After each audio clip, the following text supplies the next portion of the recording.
y bienvenidos a mi canal. Yo soy Giorgio, pero ustedes pueden llamarme Gio. And if you're wondering why I'm speaking in Spanish, it's because I'm not in my native Canada. I'm in Colombia on vacation, watching. This week I'm going to be watching Super Bowl 49, as the three-time champion New England Patriots take on the defending champions Seattle Seahawks. The Patriots are 1-point favorites in this game, and the total is 48. Now we can sit here and argue all day who has the better team, who has the better quarterback, better running back, better defense. At the end of the day, these two teams are the ones that deserve to be in this final. They were each number one in the conference. Both these teams were 12-4, although you could argue that the Patriots sort of threw that last game in week 17. This game is going to be in Arizona. I just want to point something out. While both teams are incredible at home, on the road they're decent, but they took two different paths to this Super Bowl. The Seahawks played 4 teams that started a scrub quarterback, a second stringer or worse, and in those 4 games they went 3-1. Against the starters they only went 2-2. The Patriots, meanwhile, played all 8 of their games on the road against the starting quarterback. They went 7-1. Their only loss on the road was in Green Bay, where everybody loses, and they held the Packers to the fewest amount of points that Green Bay scored all year at Lambeau Field. Both of these teams, for comparison, both these teams lost in Kansas City.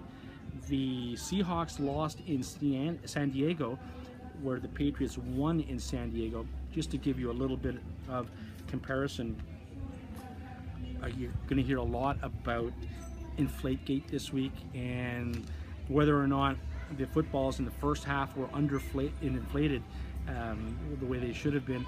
Now, Andrew Luck, the quarterback for the Colts, in that game against the Patriots, he actually completed more passes in the first half when the balls allegedly were underinflated than in the second half, and his only long pass that he completed all game happened in the first half as well. I think it was more the secondary of New England than anything else, and if anything, I think this is something that Roger Goodell is pushing, you know, to get another story, to keep it extra interesting and make it all about the Super Bowl. It has much to do about nothing. What I will say is this: the Seattle Seahawks coaching staff outcoached Mike McCarthy of Green Bay and his coaching staff, from Pete Carroll all the way to the special teams coach. They won't have that advantage this week as they go up against probably the best head coach of all time, not named Vince Lombardi, and of course I'm talking about Bill Belichick. There's some injury concerns in this game, whereas in that conference final against the Packers, Seattle was able to go up against a kind of gimpy Aaron Rodgers. Rodgers might have been able to run some of those second and ones at the goal line in for a touchdown. He couldn't with that leg. Now he's going to go up against a completely healthy Patriots team. And you know, in the last couple of years, let's face it, Gronkowski's always been hurt, and some of the other guys, and Will Fork on defense. This year, the Patriots are about as healthy as they've ever been. Meanwhile, the Seahawks aren't quite so healthy. You know, that cornerback Richard Sherman and free safety Earl Thomas are banged up. The Patriots will probably be able to run right at those guys, kind of like what teams used to do when Ray Lewis for Baltimore was the best defender in the day back in the early 2000s. He would chase down any running back and quarterback. The best way to attack the Ravens defense, which is very similar to the Seahawks defense right now, is to attack Ray Lewis. That's what I think the Patriots are going to do in this game, and I think they'll have a lot of success. Also, offensively for the Seahawks, I want to point out a couple of things. In that game against the Patriots, Doug Baldwin, the wide receiver, caught 106 yards of the total 228 yards through the air that the Seahawks got. And don't forget that overtime touchdown pass was about 35 yards. You take that away, and he counted for about 50% through the air. Now, the Patriots have some guy named Revis who's probably going to limit Baldwin to next to nothing. So they're going to take that away. Also running the ball, beast mode, Marshawn Lynch ran for 157 of the 194 yards on the ground. Well, you know what Belichick does. He schemes very well. He takes away the best thing that you do. Now, if Revis is taking away the pass game, it's going to give Belichick every opportunity to scheme and to stop Marshawn Lynch.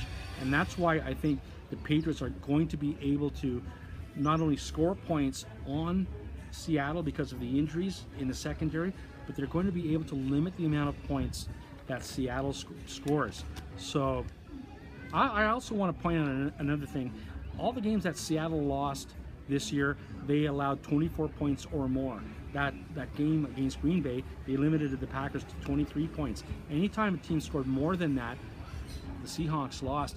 I think the Patriots will cross that line. I think they're going to max out at about 27 points, and I think they're going to hold Seattle to about 17 maximum. My prediction for this game is the New England Patriots 27 and the Seattle Seahawks 17. So take the Patriots -1 and take the under, and we'll see if the combination of Bill Belichick and Tom Brady can get themselves a 4th ring. I think that's the way the score is going to happen. So I've been down on both of these teams all year, especially Seattle. I just don't think that teams in this day and age can repeat as champions. Ironically, the last time a team did repeat, it was the New England Patriots. I don't think that's going to happen anymore. I think we're going to have a new king of the hill, and I think it's going to be the New England Patriots. So go with the Pats, 27-17. Okay, so that's my prediction video for the 2014-2015 Super Bowl. I've had a wonderful time doing these videos. This is year 5 actually of doing them. I'd also like to congratulate all the winners of the gioknows Awards. If you haven't checked out that video, go to my channel and check out the 4th annual gioknows Awards, where I give out the prizes for the prognosticators, best prognosticators in 5 different categories. Go check it out.